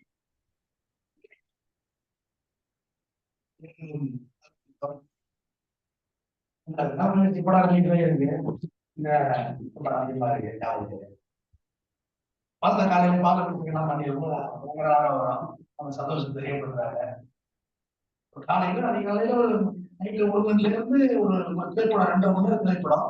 ஒரே நாள்ல அந்த படம் அபார்ட் ஆயிட போறது இல்லை. அந்த ஷோ ஓடும். அதுக்கு விடிய விடிய கூடி வெடி பிடிச்சு அதான் பால் குத்தி ஒரு திரைப்படத்தை கொண்டாட முடியுது. நம்ம அனைவரும் தொலைச்சிட்டு சினிமா பின்னாடியும் சாராயம் மது பழக்கம் பின்னாடியும் தெரிய வச்சுட்டு நம்ம யாருமே நமக்கு தெரியல. ரொம்ப அதுதான் நம்மளோட வரலாறு. அதாவது 5000 ஆண்டுகளுக்கு முன்னாடி மனிதன் காட்டு மிராண்டியா இருந்திருக்கான். மனித மனிதன் அடிச்சு சாப்பிட்டுருக்கான் தொல்காப்பியம். ஆனா அந்த உட்காந்து இங்க உட்காந்து நம்மளால தொல்காப்பியத்துக்கு விளக்க ஒரு எழுதிட்டு இருக்கான். எவ்வளவு பெரிய ஆண்டோர் சார்ந்தவர்களா நாம இருந்திருக்க முடியும். எவ்வளவு நூற்றாண்டுகள் யாரும் தற்பெருமை பேசிக்கிறது நம்ம சந்தோஷப்படுறோம். நான் தற்பெருமை பேச மாட்டான். எனக்கு அவ்வளவு திமிர் இருக்கு, அவ்வளவு கர்வம் இருக்கு, என்கிட்ட மொழி இருக்கு, இலக்கியம் இருக்கு, இலக்கணம் இருக்கு, என்கிட்ட என்ன இருக்கு, பண்பாடு இருக்கு, கலாச்சாரம் இருக்கு. உலகத்துக்கே விவசாயத்தை சொல்லிக் கொடுத்துருக்கேன். கம்போடியா வரைக்கும் போய் விவசாயம் பண்ணிருக்கேன். கம்போடியா வரைக்கும் போய் போரிட்டு இருக்கேன். போரிட்டு அந்த நாட்டை விட்டு லைப்ரரி மட்டும் அனுப்பிட்டு வந்திருக்காங்க முன்னாடி மூதாதையர்கள் சந்ததியினர்கள். நான் அவங்களோட வந்தவன். நான் திருப்பூர் பேசுவேன். என் போல நான் பேசாம யாரும் பேசுறேன். நான் பேசுவேன், நல்லாவே பேசுவேன். அப்படிப்பட்ட இன்னைக்கு சொந்தக்கார நம்ம இன்னைக்கு ஒரு தற்கொலைகளா சினிமா திரையிடம் மதுபான கேளிக்கை விடுதியும் என்ன செய்யறது கேட்டு சாப்பிடுறதுக்கு எங்கேயோ போறோம், மோட்டருக்கு சாப்பிட போறதுக்கு மோட்டர் பைக் எடுத்துக்கிறோம். அவ்வளவு ஒரு சொபிஸ்டிகேட்டடான ஒரு லட்சியம் இது வந்துட்டுங்கிறது எனக்கு வேலை உண்மையாவே. நான் இலக்கிய கூட்டங்கள் பொதுவாக வந்து நான் பாலகிருஷ்ணன் அவர்களை வந்து பிரசாந்த் லேப்ல சந்திச்சேன். ஒரு திரைப்பட குடும்போட இலக்கிய விழா பிளஸ் ஒரு 1000 சிறுவர்கள் ராஜா செல்வம் அவரை வச்சு நான் ஒரு திரைப்படம் கூட எடுக்கிறோம். ஹீரோவா நடிக்கிறார் அந்த படத்துக்கு. அங்கதான் அவங்க சந்திச்சேன். அவங்க சந்திச்சோட பேசுனாங்க. நீங்க பார்த்தது உங்க யூடியூப்ல பார்த்துருக்காங்க, மகிழ்ச்சி எடுத்தாங்க. உடனே புத்தக வழியில் இருந்தாங்க, வந்தாங்க, ஆபீஸ்க்கு வந்தாங்க. ஒரு அமைச்சர் அப்பாயின்மெண்ட் வாங்குவோம், சரி அமைச்சர் கூப்பிடுவோங்கிற ஸ்டேஜுக்கு வச்சுக்குள்ள திருக்கி அடிச்சு அனுப்பி அடிச்சுட்டாங்க. கொஞ்சம் கூட ஒரு பிரீத்திங் பீரியட் ஈரோடு இருக்கிறதுல எல்லாரும் பிஸியா இருக்காங்க. அதாவது 2 மினிஸ்டர் சொல்லுவோம் அப்படிங்கிற ஏற்பாடுகளே புத்தக வெளியீடு விழா வருது. இந்த புத்தகத்தை முன்னாடியே இவங்க கொண்டாட கொடுத்தாங்க. இந்திய சுதந்திர வரலாற்றுல அதிக ஆண்டுகள் சிறையில் இருந்து வ.உ.சி. தான், வேற யாரும் இல்லை. அன்னைக்கு வந்து போராட்டத்துக்கு வந்தவங்க எல்லாம் வந்து வறுமை விளிம்பில் இருந்தவங்க கூட போராட வந்திருக்காங்க. ஆனா அன்னைக்கு ஒரு கப்பல் வாங்கி விட முடிஞ்ச அளவுக்கு வசதியா இருக்கவும் வ.உ.சி. ஒரு வழக்கறிஞர். அவர் சிறையில இருந்து வெளில வந்த போது அவர் அழைக்கிறதுக்கு யாருமே வரல. அது 2 பேர் இருந்திருந்தாங்க. அவரோட கணக்கு பிள்ளை, இன்னொரு சுப்பிரமணிய சிவா. சுப்பிரமணிய சிவா புஷ்டம் வந்துட்டு சிறையில இருந்து கொடுக்கப்பட்ட மெடிசன் அவருக்கு வந்து புஷ்டம் வந்துட்டு. அப்ப அவரோட கணக்கு சொல்றாரு, பிள்ளைவாள் நம்ம ஜனங்களுக்கு கொஞ்சம் கூட ஒரு விசுவாசமே இல்லை அப்படின்னு. நான் அழைப்பாங்க, வருவாங்க, கொடி பிடிப்பாங்கன்னா நான் வந்து இதெல்லாம் செஞ்சோம் அதெல்லாம் இல்லை. இப்ப எட்டி இருந்து ஒரு குழந்தை கேட்குறது பிள்ளைவாள் அப்படின்னு வீட்டுல ஒரு போர்வை ஊத்திட்டு அப்படின்னா நான் தான் உங்களுக்கு சிவம் அப்படிங்கிறாரு. சுப்பிரமணிய சிவம் ரொம்ப அழகானவர். எம்கேடி தியாகராஜ போதர் என்.எஸ். கிருஷ்ணனோட அழகார். நிரந்தரம் இல்லாத செல்வம் தியாகராஜ போதர் என்.எஸ். கிருஷ்ணன் அவ்வளவுதான். கடைசி அவர் 40 ரூபா கிட்டே ஒரு குழந்தை எடுத்து கூட ஆள் இல்லை தமிழ்நாட்டுலதான், வேற எங்கேயும் இல்லை. வேற எங்கேயும் வரலாறு படிச்சுட்டு இருக்கோம்ல. கியூபாவை பார்த்தீர்களா, போர்ச்சுகலை பார்த்தீர்களா, பிரான்ஸை பார்த்தீர்களா, அங்கே பார்த்தீங்க அங்கே எல்லாம் காட்டு சண்டை போட்டாண்டா. முதல்ல இலக்கணம் படிச்சுட்டு இருக்கோம், திருக்குறள் எழுதிட்டு இருக்கோம், தொல்காப்பியத்தை எழுதிட்டு. சுப்பிரமணிய சிவத்தை வந்து பிள்ளைவாள் கிட்ட வராதீங்க, எனக்கு தொழில் இருக்குது, உங்களையும் பற்றி கொள்ளுங்க. உன்னை பற்றிய தொழில் என்னையும் பற்றதுன்னு கண்டுபிடிச்சாரு வ.உ.சி. தொழுநோய் தொற்றுநோய் கிடையாது, தொழுனால வராது. அன்றைக்கு இந்த காலகட்டங்கள் சொல்றேன். இந்த இலக்கியத்தை கொண்டு போய் மக்கள்கிட்ட சேர்க்கறதுல உள்ள பிரச்சனைகள் இருக்குதான். ஏன்னா இலக்கியம் வந்து நவீன முறையில எழுதியிருக்காங்க. புத்தகத்தோட சிறப்பு இல்லை, எல்லா புத்தகமும் இருக்கு. 100 காலம் கடந்து ஒரு திருப்பாவை எழுதியிருக்கிறதா வரலாறு. ஆனா யாருமே எழுதல இருக்கு. சாதாரண நம்முடைய காதல் சொல்றாங்க, காதல் இல்லைன்னு சொல்றாங்க. நட்பு ஒரு பெண் தோழி உலக அளவுல ஒரு ஸ்டேட்டஸ் எடுத்திருக்காங்க. பெண் தோழி வைத்திருக்கும் ஆண்கள் தவறு செய்யவில்லை அப்படின்னு. ஒரு பொம்பளையும் ஆம்பளையும் பேசிட்டா உடனே அது வந்து லவ்வா இருக்கணும், இல்ல திருமணம் நடந்த உறவா இருக்கணுங்கிற அவசியம் இல்லை. நட்பா நல்ல தோழியா நல்ல தோழனா இருக்கலாம். ஏன்னா ஒரு அம்மா கேட்க முடியாத, ஒரு மனைவி கேட்க முடியாத, ஒரு லவ்வர் கேட்க முடியாத ஒரு தோழி கேட்டுருவாங்க. ஏன்னா எனக்கு ஒரே ஆட்டம் போட்ட லவ்வா இருக்க முடியாது. தன்னுடைய ஒரு ஆண் வந்துருவான். ஆண் வந்து ரொம்ப பாவம், ரொம்ப இறக்கப்பட்டவன், ரொம்ப நல்லவன், பாவம். சில பிள்ளைல இருந்து கஷ்டப்பட்டு படி, பள்ளிக்கூடம் போ, வேலைக்கு போ, அப்பா அம்மா ஒழிச்சு போடு, அப்புறம் பொண்ணாட்டி பிள்ளைங்க ஒழிச்சு போடு, அப்புறம் செத்து போயிடு. அவ்வளவுதான் ஒரு ஆணோட வாழ்க்கை. ஏன்னா ஒரு பெண்ணுங்கிறவங்க வந்து ஒரு நாளைக்கு ஒரு 100 முறை சொல்லி காமிச்சிருவாங்க. உனக்கு இப்படி சமைச்சு போட்டனே, உனக்கு படிச்சு கொடுத்தனே, நீ அதை பண்ணனே, இதை பண்ணனே. ஆனா ஆணுக்கு அதெல்லாம் சொல்லி காட்ட தெரியாது. ஆன தெரியாது ஆணுக்கு. ரொம்ப ரொம்ப மென்மையான ஆணு. ஆனா அவரை பார்த்தா கருடமுடாவே நீ இரு, அழுவாத, சிரிக்காத, நீ எப்படி மோல்டாவே இருந்தா மோல்டு பண்ணிச்சு. ஆனா இந்த புத்தகத்தை பொறுத்தவரைக்கும் அதிக அட்வான்ஸ் தமிழ் தான் இருக்கு. நான் இதை எப்பயுமே சொல்றது அதுதான். தமிழை இன்னும் எளிமைப்படுத்திட்டு இப்ப அன்னைக்கு கடலும் கிழவனும் ஒரு புத்தகம், நோபல் பரிசு பெற்ற புத்தகம். அந்த புத்தகத்தை பத்தி அலுவலகத்துக்கு பேசிட்டு இருந்தேன். அந்த புத்தகம் வந்து கண்டிப்பா ஒரு முறையா வாசிங்க. 54 பக்கம் தான் அந்த புக்கு. ஒரு மீனவருக்கு வயதான கிழவனுக்கும் ஒரு மீனுக்கு மெர்லிங் நடுவில் நடக்கிற ஒரு போராட்டம். அதை நான் சொல்லுவேன். அந்த மீனை பிடிச்சிடலாம், அந்த கிழவன் 10வது பேஜ்லயே பிடிச்சிடலாம் மீனை. ஆனா இருக்க முடியல, ஏன்னா இவனுக்கு வயதாயிடுச்சு. அப்ப சொல்லுவேன், நான் ரொம்ப இளமையா இருந்தேன். அப்ப இந்த கை படக்கிறது ஆட்களுக்கு ஒரு போட்டி இருக்கு. இப்ப சனிக்கிழமை நைட்டு படக்க ஆரம்பிச்சா சாப்பிட்டு மறுபடியும் முடக்கிட்டு ஞாயிற்றுக்கிழமை திங்கக்கிழமை காலையில மீன் பிடிக்க ஒரு வழி கை முடக்கிருக்கான். அவ்வளவு பலமா இருந்தேன். ஆனா இன்னைக்கு இருக்கு சார். இது ஒரு வயதான கிழவன் வந்து இளைஞர்களுக்கு கிணத்துல டைவடிச்சு என்ஜாய் பண்ணுவாங்க கிணத்துல. அப்ப கிழவன் சொல்லுவேன், நானும் ஒரு இடத்துல அடிச்சேன், இன்னைக்கு என்னால முடியலன்னு சொல்லி புறநானூற்றுல இருந்து சொன்னார். இவ்வளவு விஷயங்கள் தெரிந்த ஒரு இலக்கியவாதிகள், ஒரு படைப்பாளிகள் ஏன் வெளியில வரல? ஒரு ஷார்ட் பிலிம் 5 நிமிஷம் ஒரு ஷார்ட் பிலிம், அதை எடுத்துட்டு அந்த படத்தை ப்ரமோஷன் பண்ணவுள்ள அந்த படம் பயங்கரமான ஒரு அவுட்லுக். ஒரு சினிமா 2.5 மணி நேரம் சினிமா, அதை எடுத்து காட்சி அமைப்புகள் படுத்தவுள்ள அந்த படம் பெரிய வெற்றி அடையும். ஏன் இலக்கியம் அந்த அளவுக்கு வந்து சென்றடையவில்லைன்னா, இலக்கியம் காம்ப்ளிகேட்டடா இருக்கு. அதான் விஷயம். நற்றிணை, குறுந்தொகை, ஐநூறு, 10, 16, அண்ணாநூறு, இந்த பாடல்கள்லாம் இருக்குல்ல, அதெல்லாம் எளிய தமிழ் கொண்டு வருகிறார். இந்த புத்தகம் எளிய தமிழ்ல இருக்கு. இப்ப பழசு ராதை கண்ணன் புத்தகத்தை விட இவங்க எளிமையா அந்த புத்தகத்தை எளிய மொழியில, நவீன மொழியில, இன்னைக்கு உள்ள தமிழ்ல எழுதியிருக்காங்க. இந்த தமிழ்ல எழுத்துக்களே நிறைய மாறிதான் வந்து அப்டேட் ஆகி தான் கைக்கு வந்தது. இதை இன்னமும் செம்மைப்படுத்தணும், இன்னமும் எளிமைப்படுத்தணும் அப்படின்னு உள்ள இந்த புத்தகம் அந்த அந்த முறையை இவங்க கை கொண்டிருக்காங்க. இரு பொருள் இருக்கு, ஒண்ணுக்கு ஒண்ணு மொழி மாற்று பொருள், ரெண்டு பொருள் இதுல இருக்கு. அதாவது அறிவியல் தமிழ் கலை சொற்கள் அப்படிங்கிற வார்த்தையை அவங்க பயன்படுத்துறாரு. விஞ்ஞானமும் கலந்துருக்கு, விஞ்ஞானம் கலந்து கலை சொற்களை பயன்படுத்தி இந்த புத்தகம் வெளியில் வந்திருக்கு. இது அணிந்துரை எழுதியவர்கள் மற்ற விஷயங்கள் எல்லாமே பார்த்தோம். இந்த புத்தகத்தை பொறுத்தவரையிலே அவங்க ஆசிரியர் நூலாசிரியர் 2020, 21 கொரோனா காலகட்டங்கள் நம்ம ஒரு அபூர்வமான பிறவிகள் நம்மலாம் பார்த்துட்டோம்ல, கூகுளை பார்த்துட்டோம்ல, எவ்வளவு அட்வான்ஸ் ஏஐயை பார்த்துட்டோம், பயங்கர அட்வான்ஸ். கொரோனாவை பார்த்துட்டோம், அட்வான்ஸ் சுனாமியை பார்த்துட்டோம். எல்லா இயற்கை சீரழிவுகளையும் நம்மளால இதா கோயில பார்த்தோம், அருணா கோயில பார்த்தோம். ஸோ எல்லாத்துக்குமே இயற்கையில் இருந்துதான் செய்யும். அப்ப இவர் அந்த கொரோனா காலகட்டங்கள்ல அதிகாலையில நம்ம கனவுல கண்ணன் தான் சொல்றாங்க, உங்களால இவரெல்லாம் ராதையை வந்துருக்காரு, கண்ணன் வந்தாரு, கண்ணன் வந்துட்டு இந்த மாதிரி எனக்கு இந்த மாதிரி எழுது, திருப்பாவை எழுது. அவன் சுத்தி 2 daysல எழுதி முடிச்சுட்டு அவன் சொல்றாங்க டோட்டல் இந்த புத்தகம். ரெண்டாவது இந்த கார்ட்டூன் மொழி, இந்த படங்கள் ஒரு இதுக்கும் அந்த சூட்டபிளான பிக்சர், இது எல்லாமே இவங்களே செலக்ட் பண்ணி நம்ம புத்தகத்தை வெளியிட்டிருக்காங்க. ஒரு புத்தகம் வெளியிடுறது, வெளியீட்டு விழா எப்படி இருக்கணும் எனக்கு தெரியும், இப்படிதான் இருக்கும். நான் அதை பார்த்துருக்கேன். நான் நிறைய கம்யூனிஸ்ட் கூட்டங்கள் நிறைய பேசியிருக்கேன், வெறும் ஆப்பிரிக்கா மைசூர் மட்டுமே பேசியிருக்கேன். அதெல்லாம் எனக்கு ஒரு பெரிய விஷயம் இல்லை. நான் சொல்லுகின்ற வார்த்தை மொழி வடிவமாக வெளியே சென்று விழுந்த போதும். நிறைய கூட்டம் தான் பேசினா பள்ளியில் மீட்டிங் இருந்தோம். பையன் போட்டு பேசிட்டு இருக்கலாம். அங்க இருந்த மொழியா கண்டத்துல ஆரம்பிச்சு இன்னைக்கு வரைக்கும் கொண்டாந்து விடலாம். ஆனா இலக்கிய கூட்டம் அப்படி கிடையாது. ஏன்னா இந்த மொழியை இந்த ஒரு காலை பொழுதுல இந்த வியாழக்கிழமை ஒருத்தி அவ்வளவு வேலைப்பாடுகள்லாம் விட்டுட்டு இங்க வருவோம் பார்த்தீங்களா, இதுதான் இந்த மொழிக்கு இருக்கிற கடைசி கட்ட அச்சாரம். நம்மளும் வேடிக்கைன்னா எவ்வளவு இந்த நட்டாயிதான் நம்ம வேற வழி இல்லை, மொழியை எடுத்து போய் சேர்க்கிறது. மொழி அழிக்கப்படுகிறதா, மொழி அழிக்கப்பட்டு கொண்டுதான் இருக்கு. ஏன்னா எத்தனையோ பூர்வீக சௌராஷ்டிராவில் எழுத்து மொழி இல்லை பேசுறாங்க. பூர்வீக மொழியின் மக்கள், பழங்குடி மக்கள், நரிக்குறவு மக்கள், பழங்குடியின மக்கள் பேசுறது எழுத்து மொழி இல்லை, ஆனா மொழி இருக்கு. மலேசியா பத்தி ஐயா சிங்கப்பூர் சொன்னார், மலேசியாவில் மலாயின்னு ஒரு மொழி இருக்கு, எழுத்து மொழி இல்லை. ஆனா அதுவே தமிழோட கலர்கள் லாங்குவேஜ் தான் நான் சொல்றேன். ஆனா பகல் தான் நம்ம பாக்கி நான் சொல்றான். மலேசியாவில் பாக்கினா பகல், பகல் நம்மள்ட்ட ஒரு பொருள் இருக்கு. இதுல பண்டாயா அப்படிங்கப்பா, மலாய் பண்டாயா ரொம்ப கைக்கு இருந்தோம். தமிழ்ல பண்டித்து ஒரு பொருள் இருக்கு, இல்லாம இல்லையே. சோ நம்மளுடைய கலோக்கியல் மொழியாகவே மாறி மாறி போகுது. அதுதானே அழிஞ்சு போச்சு. ஒரு இனத்தை அழிக்க வேண்டும் என்றால் முதல்ல அதனுடைய இலக்கணத்தை அழிச்சு விடுறது. இலக்கியத்தை அழிச்சா இனம் தானாக அழி.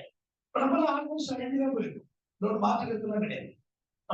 நம்மளுடைய பிறப்பு தெரியல, நம்ம எங்க இருந்து வந்தோம், என்னென்ன விஷயங்களை கடத்தி கொண்டு வந்தோம், இவ்வளவு இலக்கியங்களுக்கு. திருக்குறளை விட 6 திரும்ப புத்தகத்தை எப்படி சொல்றது உதாரணம். திருக்குறளில் எந்த இடத்துல மொழியை பற்றி அவன் வள்ளுவம் எழுதவே இல்லை, எந்த இடத்துல ஜாதியை பற்றி அவன் எழுதவே இல்லை, எந்த இடத்துல மதத்தை பற்றி எழுதவே இல்லை. ஏன்னா அங்க அப்படி எதுவுமே இல்லை, உண்டாவும் இல்லை, வெறும் தமிழ்ல இருந்தது. திருவள்ளுவர் எழுதுறது, திருவள்ளுவரை பத்தி சொல்லணும்னா திருக்குறளை எல்லாத்தை பத்தி எழுதிருக்கான். கற்பனை நோக்கா பேராண்மைன்னு எழுதிருக்கான். அடுத்தவர்களுடைய பார்க்கறா, அதுதான் ஒரு பெரிய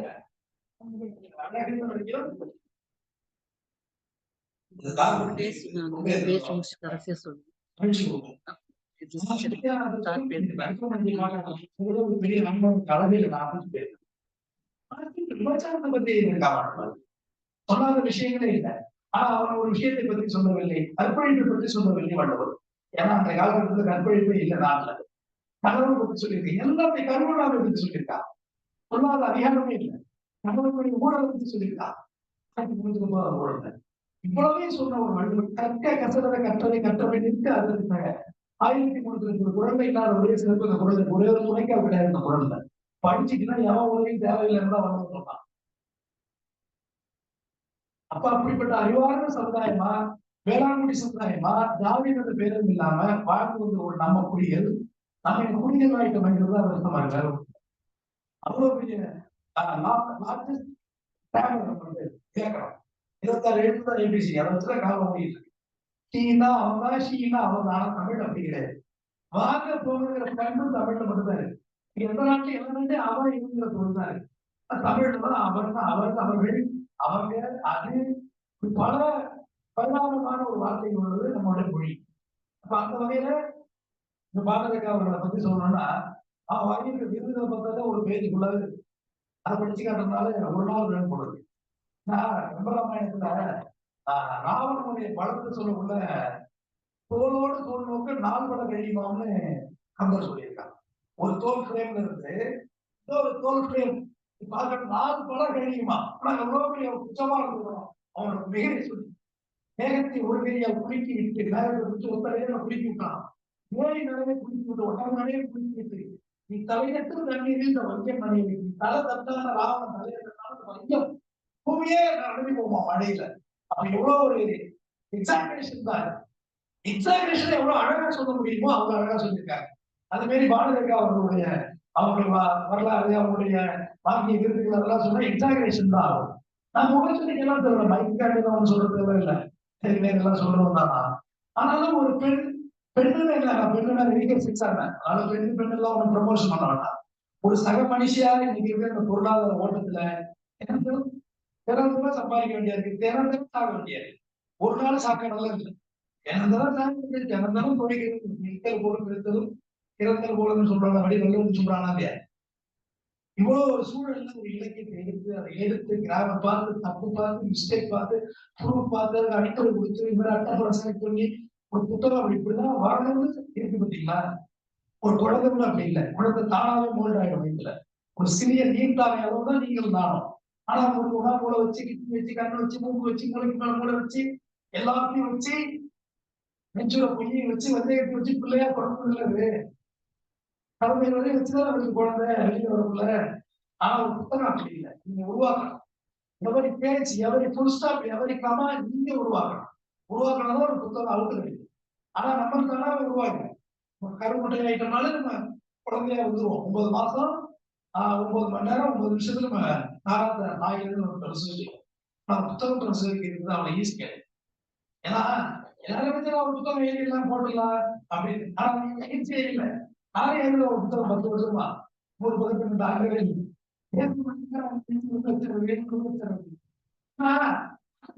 டெக்னாலஜிக்கு இப்ப நம்ம நடந்துட்டோம், விஷுவல் மீடியா வந்துட்டோம். இதெல்லாம் வந்து இன்னும் கொண்டு போய் மக்கள்கிட்ட சேர்க்கிறது ரொம்ப கஷ்டமான விஷயம். அதாவது ஒரு வீட்லயும் ஒரு நூலகம் இருக்குன்னு நம்முடைய முதலாளி சொல்றாங்க. நூலகம் உங்களுக்கு உருவாகும். பெருச்சாலி போராளிகளை செய்து பொறுக்கிகளை தான் சிதைக்கும். பெருச்சாலி ரொம்ப நம்மளோட ரொம்ப ரொம்ப திறனாய்வு பண்ண வைக்கிற வேண்டிய உண்டு. தான் நம்ம யாருங்கிறத அதை சொல்லுவோம். நம்ம புத்தகத்துடைய சின்ன சின்ன கான்ட்ரவர்சி புத்தகத்துல கான்ட்ரவர்சி இருக்கிறாங்க இருக்கும். முதல்ல ஒரு படைப்புறதுனாலே கான்ட்ரவர்சி இருக்கிறது தான் படைப்பு. கான்ட்ரவர்சி இல்லாம இங்க படைப்புகளே இல்லை. ஆனா அதுல உள்ள விஷயங்களை நம்ம எடுத்துக்கிட்டு கான்ட்ரவர்சி விஷயங்களை ஒமிட் பண்ண தெரியாது. சும்மா இதுல இந்த குறை இருக்கு, இதுல இந்த குறை இருக்கு, இதுல இது இருக்கு அப்படின்னு சொல்றதுல எந்த அர்த்தம்? குறை இருக்கும், உங்களுக்கு நிறைய குறை இல்லாம எப்படி இருக்கும்? இந்த நேரத்துல எல்லா விஷயங்களையும் குறை இருக்கும். ஆனா இந்த ஒரு பொருளாதார சூழல்ல இந்த வேகமெடுக்கும் ஓட்டத்துல பாரதிகா அவர்கள் ஒரு தன்னந்தனியாக இருந்தது ஒரு புத்தகத்தை வடிவெடுத்திருக்காங்கன்னா வெளியிருக்கோம். எல்லாத்தையும் ஏற்பாடு பண்ணி ஒரு ஃபங்க்ஷனை கோஆர்டினேட் பண்ணி அதை 10 பேர் வரவழைச்சு அந்த ஃபங்க்ஷனை நமக்கு சரியான ஒரு நடத்துறது இருக்குல்ல, அது எளிதான விஷயமே. ஒரு கட்சி மாநாடு கிடையாது, மாவட்ட செயலர் ஆளுநர் விட்டுருவாங்க. வெளி மாநாடுனா ஒரு மாவட்ட செயலர் 5 பஸ்ல அவர் கொண்டு வரணும், அதுதான் ஆகணும் கட்சி மாநாடு. திரைப்படத்துக்கு வேண்டிய திரைக்கூத்தாரிக்கு பிடித்து தெரியவதற்கு கூட்டம் தேவை, நானாவே கூட்டம் கூடுது. அதுதான் இருக்கு காலைல. இது ஒரு நியூஸே ஓடுது, நியூஸ்ல தலைமைச்சு இதில் ஓடிட்டு இருக்கு காலையில. ஆனா ஒரு நல்ல விஷயத்த இது கொண்டு போய் மக்கள்கிட்ட சேர்க்கிறதுனா எளிதாக இல்லை. உதாரணத்துக்கு அதான் ஒரு புத்தகம் உள்ளம் ப்ரிப்பேர் பண்ணி படிச்சு அந்த புத்தகத்தை டெலிவரி பண்ணுவோம். இப்போ இடைக்காலத்துல பார்த்தீங்கன்னா நிறைய புத்தகங்களை பத்தி நான் டிஸ்கஸ் பண்ணாங்க. இந்த ஃபேமஸான காலேஜ் மணி கடவுள் விழாவும் புத்தகங்களே தலைவர்கள் ஒரு வசந்த புத்தகங்களை வீடியோவா கொடுக்க ஆரம்பிச்சேன். படிப்படினா யாரும் படிக்க போறதில்ல, வீடியோ பார்த்தா 50,000 வியூஸ் மேல போவாது. ஆனா இதே ஒரு டிக்டாக் சாலதான் இருந்து ஆடினாங்க, சட்டை வந்து 10,00,000 வியூஸ் போகுது. எப்படி அது? அப்ப எங்க ரசனை மாற்றம் ஏற்பட்டுச்சு? ரசிக்க தெரியாதவனா இல்லை, நல்லா ரசிக்க தெரியும். அறிவு கூடர்களா இல்லை, அறிவில்லாத தெரிந்தவர்கள். அப்ப எங்கேயே விளையாட்டு தெரியவில்லை. இலக்கியத்தில் உள்ள லேக் எங்க போகுது? எங்கேயே வந்து உள்ள இலக்கியம் வந்து ரொம்ப ரொம்ப ரொம்ப சுவையான நம்ம இலக்கியங்க.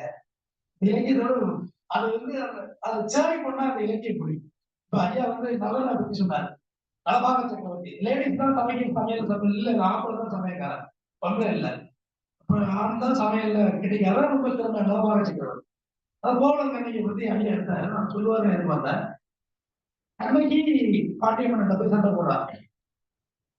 நான் புருஷன் மாதிரியோட போயிட்டா, தன்னோட வாழ்ல சொத்து பத்தியெல்லாம் ஆயிட்டுட்டா, கடைசியா அந்த சிலம்பையும் கொண்டு போய் விக்க தெரியாம மாட்டி இறந்தும் போயிட்டான். ஒரு இடத்துல நான் புருஷன் வந்து என்னோட புருஷன் சொல்லி வாதிதான் இல்லை. அவன் சொன்னது என் கணவன் கயவன் இல்லைன்னு. என் புருஷன் திரும்ப நீ தவறான ஜட்ஜ்மெண்ட் கொடுத்த ஒரு ஜட்ஜி, என் புருஷன் விட்டு பாதிக்கப்பட்டான். அவன் நேர்மையான திருடங்க. முத்து உன்னோட சிலம்பு வேற, என்னோட சிலம்பு வேற அப்படின்றதுதான் வாதிட்டார். அதுதான் சொல்லுவார், நானே மன்னன், நானே கைவன், நானே கைவன் சொல்லி பாண்டு போறான். இதெல்லாம் படிச்சுட்டீங்க. ஆனா அது விஷயம் அதுதான், போராடியது தன் புருஷனுடைய நேர்மைக்காக தான். பாண்டிய மன்னா நீ தப்பான ஜட்ஜ்மெண்ட் கொடுத்துருக்கிறது தான் கண்ணையோட பிரேயர், வேற எவ்வளவு அது கிடையாது. சோ இது எவ்வளவு நல்ல விஷயம் இருக்குல்ல. ஒரு விஷயம் மனிதனி சோழனுக்கு பெரிய வரலாறு ஒன்றும் கிடையாது. ஒரு கண்டுபிடிக்காக தன் மகனை தேர்காலில் வைத்து ஏற்றினார், அவ்வளவுதான் வரலாறு. அது கூட நெகட்டிவான கருத்து என்ன இருக்குன்னு வச்சுங்களேன். அது நீங்க படிச்சீங்கன்னா தெரியும். இளவரசர் செல்லும் பாதையில் தான் இளவரசர் சென்றார். மனுநீதி சோழனோட மகன் டிரைவர் கிடையாது, வில்லியம் டிரைவர் பின்னாடி தான் உட்கார்ந்துருந்தான். ஓட்டுநர் இவன் கிடையாது. அப்ப அக்யூஸ் இவன் கிடையாது. இல்ல சோழனை போய் எப்படி அக்யூஸா இருக்க முடியும்? நான் எனக்குன்னு போற உண்மையை பாதையில இவன் போனா, டிரைவர் இவன் கிடையாது. உண்மையை பாதையில இவன் போனான். வெடி போட்டது நான் கிடையாது, அது அரசவை காவலர்கள் வெடி போட்டாங்க. அப்ப கன்றுக்குட்டி பயந்து துள்ளி விழுந்தது கன்றுக்குட்டி. வந்து மணி அடிச்சு நீதி கேட்ட தாய் மாறுதுல, அதோட நெக்லிஜென்ஸ். பிள்ளைய வந்து சரியா அது பராமரிக்கல, பிள்ளைய பராமரித்தா இவனே இருக்காரு. அப்ப எந்த குற்றமும் மனுநீதி சோழனுடைய மகன் செய்யவில்லை. ஆனால் நான் நீதிமான் என்பதற்காக மனுநீதி சோழன் ஜட்ஜ்மெண்ட்லயே எனக்கு உணர்வு சொல்லுவாங்க. எவ்வளவு பேர் டிரைவர் தேரோட்டினா நீங்க அரெஸ்ட் பண்ணிக்கணும், அதுதான் தப்பா வண்டி ஓட்டிட்டா, பிரேக் பிடிக்கல, பிரேக் போடல, பின்னாடி உட்கார்ந்து பேசஞ்சர் எப்படி இந்த குற்றத்துக்கு உடமையா இருக்க முடியும்னா, அரசனுடைய மகன் விளக்கத்துக்கு வந்தார். அரசனுடைய மகன், நான் இந்த நாட்டில் ஒரு உயிர் துணிமாயும் அதுக்கு தண்டனை உன் உயிரை எடுத்துவதுதான் என்று மன்னிச்சு சொல்லிட்டான். எங்கோ தெரியாமலோ அந்த கண்ட்ரி இறப்புக்கு காரணமாக இருந்தார். அதனாலே நீ இந்த குலைப்பாத செய்து ஆளாகிறாய். உனக்காக தான் கண்டுபிடிக்கப்பட்டது, உனக்காக தான் தேர்வுக்கு தேர்வு ஓட்டினார். அதை திரும்ப நிகழ்ச்சி மாட்டார். எவ்வளவு ஒரு ஆகப்பெரிய இலக்கியத்தை வச்சிருந்தோம் நம்ம. இந்த புத்தகம் ராதா கண்ணன், இந்த திருப்பாவை புத்தகம், மார்கழி மாசத்துல கண்ணன் நோக்கி ராதா பாடுவது பாடல் 3 வருடங்கள்ல யாரும் எழுதலைன்னு சொல்லியிருக்காங்க. இதை விட ஆகப்பெரிய பெருமை என்ன வேண்டும் மாணவர்களுக்கு? மென்மேலும் நிறைய படைப்புகளை படைக்கணும். இந்த இலக்கிய கூட்டத்தை தொடர்ந்து நடத்துவோம். எத்தனை முறை அழைத்தாலும் நானும் வருவதற்கு தயாராக இருக்கிறேன். அடுத்தது முக்கியமான ஒரு உட்கார்ந்துருங்க. ஆனந்த ஃபங்க்ஷன் ஒன்று செல்ல வேண்டியிருப்பதா சொல்ல உரையை முடித்துக் கொள்வது. நன்றி.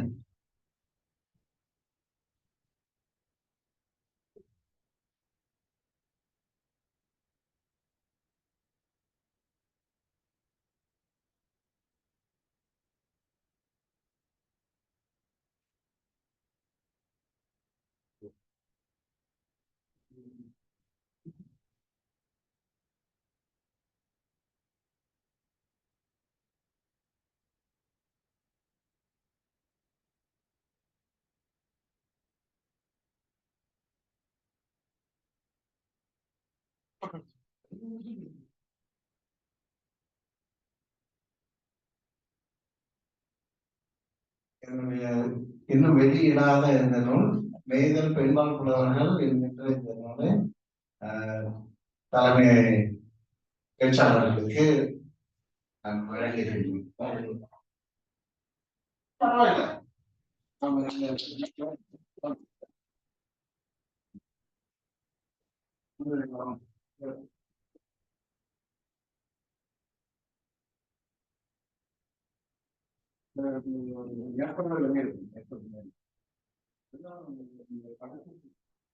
இந்த ராதா கண்ணன் திருப்பாவையின் முன்னிட்டு சிறப்புரையாற்றிய உயர் நீதிமன்ற வழக்கறிஞர் RS தமிழ்வேந்தன் ஐயா அவர்களுக்கு என்னுடைய மனமார்ந்த நன்றிகளை உரித்தாக்குகின்றேன்.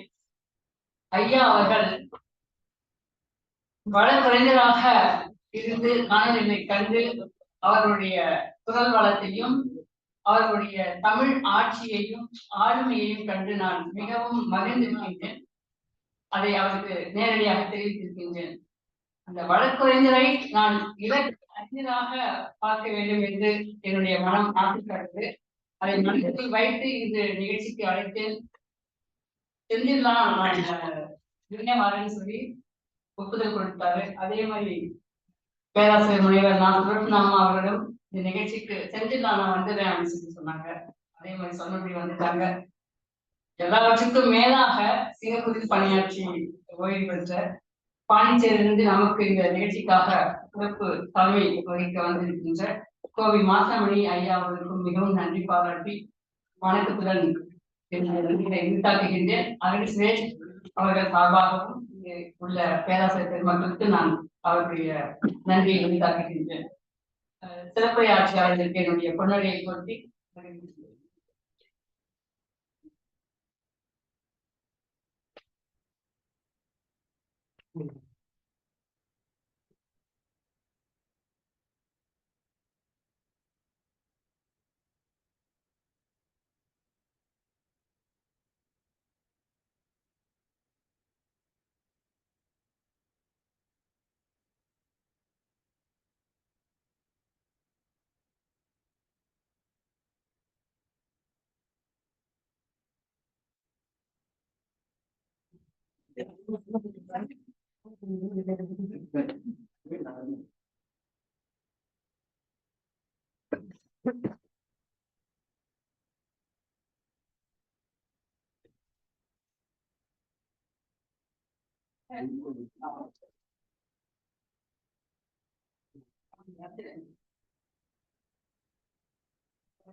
பொழுது கனடாவிலிருந்து இணைய வழியாக பாடல் சுரேஷ் ஐயா அவர்கள் ஒளிபரப்பியிருக்கிறார். அவர்களுடைய சில வார்த்தைகளை கேட்க நாங்கள் அவளாக காத்துக் கொண்டிருக்கின்றோம்.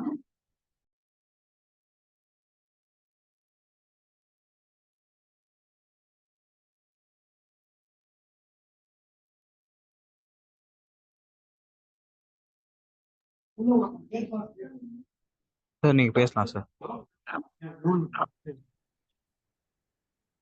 எல்லாம் வல்ல இறைவனுக்கு வணக்கம், தமிழ் தாய்க்கு வணக்கம், திருவள்ளுவர் பெருந்தகைக்கு வணக்கம்.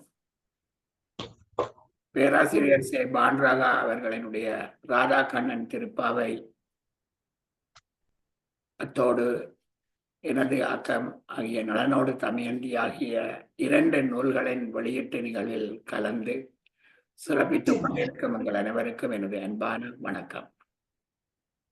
இந்த நூல் வெளியீட்டு நிகழ்வினை ஒழுங்கு செய்யும் பேராசிரியர் பான்ரேகா அம்மையார் அவர்களுக்கு எனது நன்றியை முதலில் தெரிவித்துக் கொள்கின்றேன். இந்த நிகழ்வில்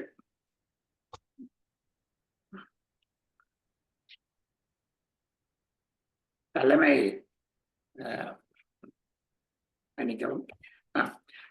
நலனோடு தமையந்தி என்ற எனது நூலினை தமிழ் மகள் பதிப்பகம் ஊடாக சிறப்பாக பதிவு செய்து தந்ததுடன் இந்த வெளியீட்டு நிகழ்வினையும் அவர் சிறப்பாக ஒழுங்கு செய்திருக்கின்றார்.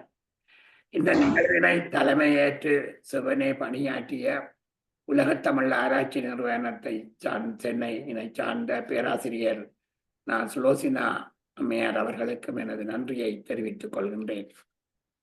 பேராசிரியர் சே பான்ரேகா அவர்களின் ராதா கண்ணன் திருப்பாவை நூலினை பெற்று சிறப்புரை வழங்கிய RS தமிழ்வேந்தன் உயர் நீதிமன்ற வழக்கறிஞர் அவர்களுக்கு நன்றியை தெரிவித்துக் கொள்கின்றேன். எனது நூலினை நூல் நலனோடு தமயந்தி என்ற நூலினை பெற்று சிறப்புரை வழங்கிய பேராசிரியர் கோவி மாசிலாமணி அவர்களுக்கும் எனது நன்றியை தெரிவித்துக் கொள்கின்றேன்.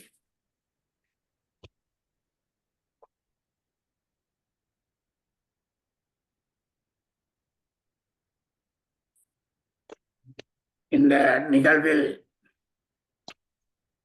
கலந்து சிறப்பித்த அனைவருக்கும், நூல்களை பெற்று சிறப்பித்த அனைவருக்கும் எனது நன்றியை தெரிவித்துக் கொள்கின்றேன். நலனோடு தமயந்தி என்ற இந்த நூலினை நான் ஈழத்து முன்னோடி எழுத்தாளர் அமரர் சிற்பி சரவணவன் அவர்களுக்கு ஒப்படைக்கை செய்துள்ளேன். யார் இந்த சிற்பி சரவணவன் என்று நான் இந்த நேரத்தில் குறிப்பிட வேண்டியது எனது கடமை. தமிழகத்திலே பல வருடங்களுக்கு முன்பு மணிக்கொடி என்ற ஒரு சஞ்சிகை பல எழுத்தாளர்களை, கதாசிரியர்களை உருவாக்கிய வரலாறு உள்ளது. அதே போன்று இலங்கையிலே யாழ்ப்பாண மாவட்டத்திலே கலைச்செல்வி என்ற சஞ்சிகை பல கதாசிரியர்களையும் எழுத்தாளர்களையும் அறிமுகம் செய்கிறது. இந்த கலைச்செல்வி என்ற சஞ்சிகையினுடைய நிறுவனர் ஆசிரியர் தான் சிற்பி சரவணபவன் அவர்கள். நான் சிறு வயதில் பாடசாலை கல்வி கற்றுக் கொண்டிருந்த காலத்தில் எனது வீட்டுக்கு முன் வீட்டில் வாடகைக்கு வந்து குடி அமர்ந்தார் சிற்பி சரவணபவன் அவர்கள். நான் சிறு வயதில் பேச்சு போட்டிக்கு போகின்ற பொழுது சில வேளைகளில் அவர் எனக்கு அந்த பேச்சுக்கான கட்டுரையை எழுதி தருவார். அவருடைய எழுத்து நடை எனக்கு மிகவும் பிடித்திருந்தது. சிறிய சிறிய வாக்கியங்கள், அடுக்கு சொற்கள் எனக்கு மேடையிலே பேச்சு போட்டிக்கு அது மிகவும் பயனுள்ளதாக இருந்தது. அதனால் பல பரிசில்களையும் நான் பெறக்கூடியதாக இருந்தது. சிற்பி அவர்கள் நாவலாசிரியர், சிறுகதை ஆசிரியர், பல நூல்களை கொண்டு வந்தவர், பல எழுத்தாளர்களை உருவாக்கியவர். நான் எனது வாழ்க்கையில் கண்ட முதலாவது எழுத்தாளராக நான் சிற்பி அவர்களை பார்த்தேன். நானும் ஒரு எழுத்தாளனாக வேண்டும் என்ற அந்த இலட்சிய பொறியை என்னில் ஏற்படுத்தியவரும் அவரே. எனவே அவருக்கு நன்றி கூறும் முகமாக இந்த நூலினை நான் அவருக்கு ஒப்படைக்கை செய்திருக்கின்றேன். நலனோடு தமயந்தி என்ற இந்த கையடக்கமான இந்த நூல் எளிய நடையிலே நலவன்பா கூறப்பட்ட கதையை எடுத்து சொல்லுகிறது. இந்த நூலுக்கு பதிப்புரை வழங்கி சிறப்பித்தவர் முனைவர் பேராசிரியர் பாண்ட்ரேகா அவர்கள். இருவர் இதற்கு அணிந்துரை வழங்கியுள்ளார்கள். சிங்கப்பூர் பேராசிரியர் டாக்டர் கோவி மாசிலாமணி அவர்கள் இன்று இந்த நிகழ்வில் கலந்து சிறப்புரை வழங்கியவர். அடுத்த கனடாவிலே என்னுடைய இலக்கிய உறவாக என்னோடு பல பட்டிமன்றங்கள், பல நிகழ்வுகளில் பங்கு பற்றிய தமிழறிஞர் முனைவர் வாசிநாள் ராஜா அவர்களும் அணிந்துரை தந்திருக்கின்றார்கள். நலனோடு தமயந்தி என்ற கதை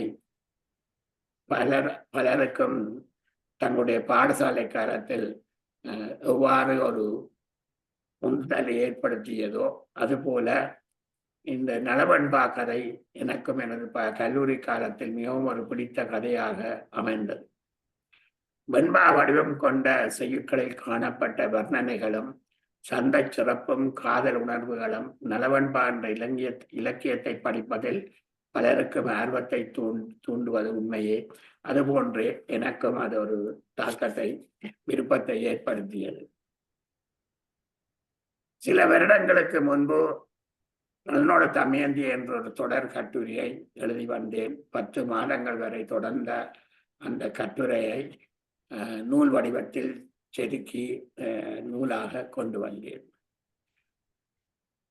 இங்கே ஏற்கனவே குறிப்பிட்டது போல் நலவன்பாவில் உள்ள கதை எதற்காக, யாரால் கூறப்பட்டது என்பவற்றையெல்லாம் நாங்கள் பார்க்கின்ற பொழுது மனித வாழ்க்கையில் பல்வேறு இன்ப துன்பங்களை சந்திக்கும் எல்லோருக்கும், அதாவது எவ்வாறு தர்மபிரானுக்கு ஊக்கம் கொடுப்பதற்காக, தளர்ச்சியை நீக்குவதற்காக இந்த கதை பயன்பட்டதோ அதுபோல நம்முடைய வாழ்க்கையிலும் பல இளையோர்களுக்கும் இந்த கதை பயனளிக்கும் என்ற விதத்தில் நலவன்பாவில் உள்ள சில பாடல்களுடைய அந்த பாடல் சிறப்புகளையும் எடுத்து விளக்கி இயன்றளவு எளிய நடையிலே அந்த கதையை இந்த நூலிலே தந்திருக்கின்றேன். இந்த நூல் பலருக்கும் பயனுள்ளதாக இருக்கும் என்று நான் எண்ணுகின்றேன். என்னுடைய வடக்கிழக்கிய பயணத்தில் என்னுடைய 17வது நூலாக இந்த நூல் வெளிவந்தது. இந்த நூலினை தமிழகத்தில் பேராசிரியர் பாண்டக அவர்கள் பதிப்பிக்க விரும்பியதால் அவர் அதை பதிப்பித்து கொண்டு வந்து இன்று தமிழகத்திலும் வெளியீடு கண்டிருக்கிறது. எனவே இந்த நேரத்தில் மீண்டும் பேராசிரியர் பாண்டக அவர்களுக்கும் நன்றி கூறி இந்த நிகழ்வினை சிறப்பித்த இங்கே உரையாற்றிய அனைவருக்கும் நன்றி கூறுகின்றேன். இந்த நிகழ்வில் பங்கு பற்றி பல வழிகளிலும் ஒத்துழைத்த அனைவருக்கும் நன்றி கூறி கொள்கிறேன். அதே நேரத்தில்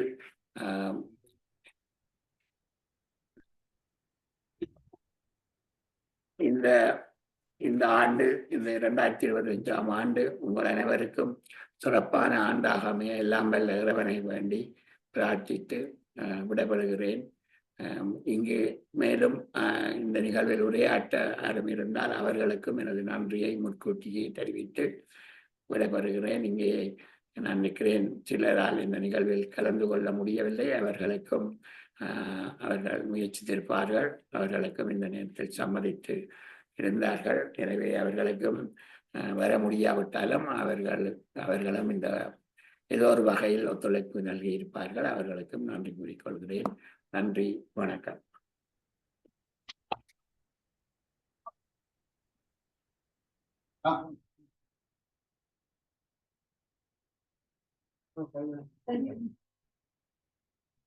இந்த நிகழ்ச்சிக்கு அனைவருக்கும் என்னுடைய நன்றியை வழங்குகின்றோம். மிக்க நன்றி, வணக்கம்.